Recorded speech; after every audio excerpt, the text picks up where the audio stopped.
Friends, good morning. কেমন আছো তোমরা সব? আশা করি ভালো আছো, আমিও ভালো আছি।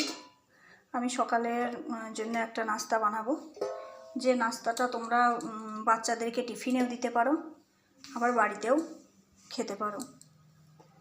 তো এই নাস্তাটা বানাবার জন্য আমি দেখো এই বাটিতে এক বাটি সুজি নিলাম, আর এই বাটিরই এক বাটি দুধ নেব, যে দুধটা গুনগুনা গরম থাকবে, যেটা আমি হাতে দিয়ে দেখতে পারবো।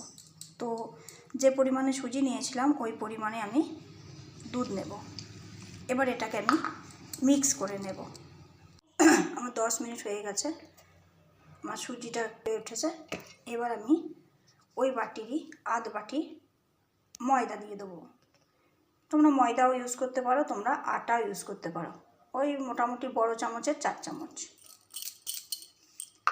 আর ওই বাটিরই ওই হাফ পরিমাণে আমি আর একটু দুধ দিয়ে দেব।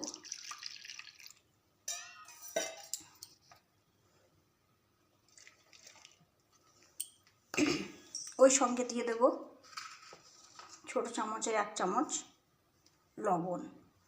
1 চামচের তোমরা লবণ যেরকম খাবে সেরকম ইউজ করতে পারো, কেউ কম খায় কেউ বেশি খায় সেই হিসেবে। আর দিয়ে দেবো এরকম একটা বড় চামচের 1 চামচের মতো, 1 চামচ একটু বেশি চিনি। চিনিটার লবণটা তোমাদের ইচ্ছা অনুযায়ী তোমরা ইউজ করতে পারো, কেউ কম খাও কেউ তো বেশি খাও।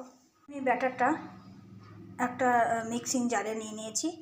এবার একটু ওটাকে দেখো এরকম হয়েছে ব্যাটারটা।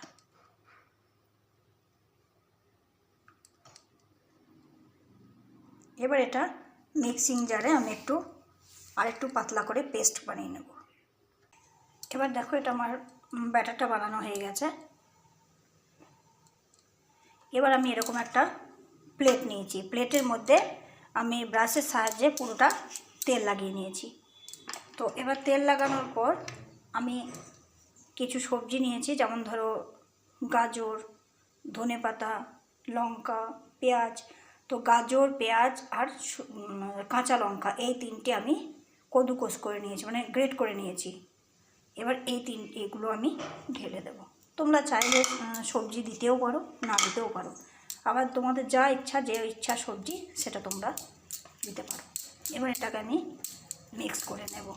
আমি দিয়ে দেবো 1 চামচ বেকিং পাউডার, আর দিয়ে দেবো ওই চামচেরই হাফ চামচ বেকিং সোডা।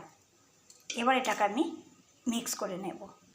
এবার দেখো আমি কড়াইয়ে জল গরম করতে দিয়েছি,